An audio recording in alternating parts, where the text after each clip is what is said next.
Gaza മുനമ്പിലെ പട്ടിണി മരണങ്ങൾ, ക്ഷാമം, സൈനിക നടപടി, മാധ്യമപ്രവർത്തകരെ ലക്ഷ്യമിട്ട് നടത്തുന്ന ആക്രമണങ്ങൾ, ഇങ്ങനെ യുദ്ധത്തിന്റെ മറവിൽ ഇസ്രായേൽ നടത്തുന്ന ക്രൂരതകൾ ലോക മനസാക്ഷിക്ക് ഉൾക്കൊള്ളാനാവുന്നതല്ല. ഇതിനിടെ മറ്റൊരു റിപ്പോർട്ട് കൂടി പുറത്തു വന്നിരിക്കുന്നു. അന്താരാഷ്ട്ര മാധ്യമങ്ങളിൽ ഇസ്രായേലിന്റെ പ്രതിച്ഛായ മെച്ചപ്പെടുത്താൻ ഒരു പ്രത്യേക സൈനിക വിഭാഗം തന്നെ പ്രവർത്തിക്കുന്നുണ്ട്. ഗസയിലെ ജേർണലിസ്റ്റുകളെ ഹമാസ് പ്രവർത്തകരായി ചിത്രീകരിക്കുക, മാധ്യമപ്രവർത്തകരുടെ കൊലപാതകങ്ങളെക്കുറിച്ചുള്ള അന്താരാഷ്ട്ര വിമർശനങ്ങൾ തടയുക തുടങ്ങിയവയാണ് ലക്ഷ്യങ്ങൾ. മിണ്ടിയാൽ ഭീകരരെന്ന് മുദ്രകുത്താനും ജയിലിലടയ്ക്കാനും ബോംബെറിഞ്ഞും വെടിവെച്ചും കൊല്ലാനും ഇസ്രായേൽ സൃഷ്ടിച്ച സൈനിക വിഭാഗത്തെക്കുറിച്ച് കൂടുതൽ അറിയാം. സ്വാഗതം ഇൻഡെപ്തിലേക്ക്.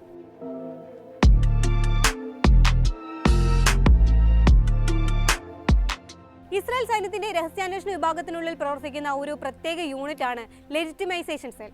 2023 ഒക്ടോബർ 7 ഹമാസ് ആക്രമണത്തിന് ശേഷം ഇസ്രായേൽ സൈന്യത്തിന്റെ ഇന്റലിജൻസ് ഡയറക്ടറേറ്റായ അമാന്റെ കീഴിൽ സ്ഥാപിതമായതാണ് ഈ യൂണിറ്റ് എന്ന് +972 മാഗസിനും ലോക്കൽ കോളും റിപ്പോർട്ട് ചെയ്യുന്നു.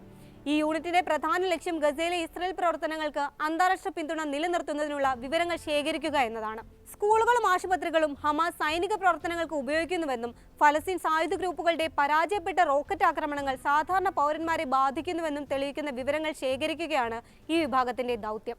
യൂണിറ്റ് 8200 പോലെയുള്ള ഇസ്രായേൽ ഇന്റലിജൻസിന്റെ എലൈറ്റ് വിഭാഗങ്ങളുമായി സഹകരിച്ചാണ് ലെജിറ്റിമൈസേഷൻ സെല്ലിന്റെ പ്രവർത്തനം. ഈ യൂണിറ്റിന്റെ ലക്ഷ്യം സുരക്ഷയല്ല, പൊതുജനാഭിപ്രായത്തെ സ്വാധീനിക്കലാണ്. മാധ്യമങ്ങളിൽ ഇസ്രായേലിനെതിരെ വിമർശനം ശക്തമാകുമ്പോൾ അതിനെ പ്രതിരോധിക്കാൻ ഇവരുണ്ടാക്കിയ രഹസ്യ വിവരങ്ങൾ പുറത്തുവിടും. 2023 ശേഷം ഗസയിൽ പത്രപ്രവർത്തകരുടെ കൊലപാതകങ്ങൾ വർദ്ധിച്ചതോടെ ഈ യൂണിറ്റിന്റെ ശ്രദ്ധ ജേർണലിസ്റ്റുകളെ ഹമാസ് ഒളിപ്പോരാളികളായി ചിത്രീകരിക്കുന്നതിലേക്ക് തിരിഞ്ഞു. ഇസ്രായേൽ നിരപരാധികളായ മാധ്യമപ്രവർത്തകരെ കൊല്ലുന്നുവെന്ന റിപ്പോർട്ട് പുറത്തു വന്നാൽ ഉടൻ തന്നെ അവരെ ഹമാസുമായി ബന്ധിപ്പിച്ച് കഥകൾ മെനയും. ലെജിറ്റിമൈസേഷൻ സെൽ ശേഖരിക്കുന്ന വിവരങ്ങൾ പലപ്പോഴും അമേരിക്കയ്ക്ക് നേരിട്ട് കൈമാറ്റം ചെയ്യപ്പെടുന്നു. ഗസയിൽ യുദ്ധം തുടരാനും ആയുധ വിതരണം ഉറപ്പാക്കാനും ഇത് സഹായിക്കും. ഗസയിലെ പോലീസിനെ ഒക്ടോബർ 7 ആക്രമണവുമായി ബന്ധിപ്പിക്കുന്ന തെളിവുകൾ ശേഖരിക്കാനും യൂണിറ്റിന് നിർദ്ദേശം ലഭിച്ചിട്ടുണ്ട്. അൽ ജസീറ മാധ്യമപ്രവർത്തകനായ അൻസർ ഷെരീഫിന്റെ കൊലപാതകം ഈ യൂണിറ്റിന്റെ പ്രവർത്തനങ്ങളുമായി ബന്ധപ്പെട്ടിരിക്കുന്നു. ഓഗസ്റ്റ് 10 ഇസ്രായേൽ ആക്രമണത്തിനിടെ അനസ് ഉൾപ്പെടെ 6 മാധ്യമപ്രവർത്തകരാണ് കൊല്ലപ്പെട്ടത്. അനസ് ഹമാസിന്റെ ഭാഗമായിരുന്നുവെന്നാണ് ഇസ്രായേൽ ആവർത്തിക്കുന്നത്. എന്നാൽ ഈ ആരോപണങ്ങൾ സ്വതന്ത്രമായി പരിശോധിച്ചിട്ടില്ല, തെളിവുകളുമില്ല. 2013 അൻസർ ഷെരീഫ് ഹമാസിൽ ചേർന്നുവെന്നും 2017 പരിക്കേറ്റതിനെ തുടർന്ന് സജീവമല്ലാതാകുകയായിരുന്നുവെന്നും ഇസ്രായേൽ രേഖകൾ നിരത്തി വാദിച്ചിരുന്നു. 2023 ഒക്ടോബർ 7 ഗസ സിറ്റിയിലെ അൽ അഹ്ലി ആശുപത്രിയിൽ നടന്ന സ്ഫോടനത്തിന് ശേഷവും ഈ യൂണിറ്റ് നടത്തിയ പ്രവർത്തനം ശ്രദ്ധേയമായിരുന്നു. അൽ അഹ്ലി ആശുപത്രിയിലെ സ്ഫോടനത്തിൽ 500-ലധികം പേരാണ് കൊല്ലപ്പെട്ടത്.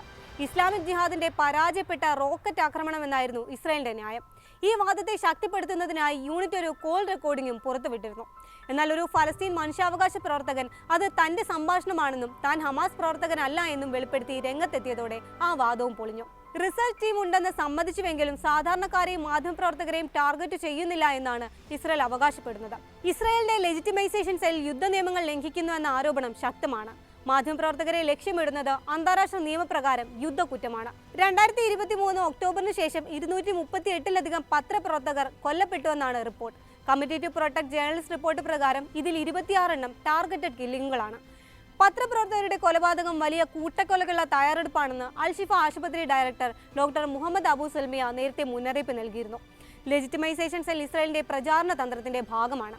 മാധ്യമപ്രവർത്തകരെ കൊല്ലപ്പെടുത്തുന്നതിലൂടെ സത്യം പുറം ലോകത്തെത്താതെ ഇല്ലാതാക്കാനാണ് ശ്രമം. അന്താരാഷ്ട്ര ക്രിമിനൽ കോടതി ഈ പ്രവർത്തനങ്ങൾക്കെതിരെ നടപടിയെടുക്കണമെന്ന് ആവശ്യപ്പെട്ടിട്ടുണ്ട്. പത്രപ്രവർത്തകരുടെ സുരക്ഷയ്ക്കായി CPJ പോലുള്ള സംഘടനകളും ക്യാമ്പയിൻ നടത്തിവരികയാണ്.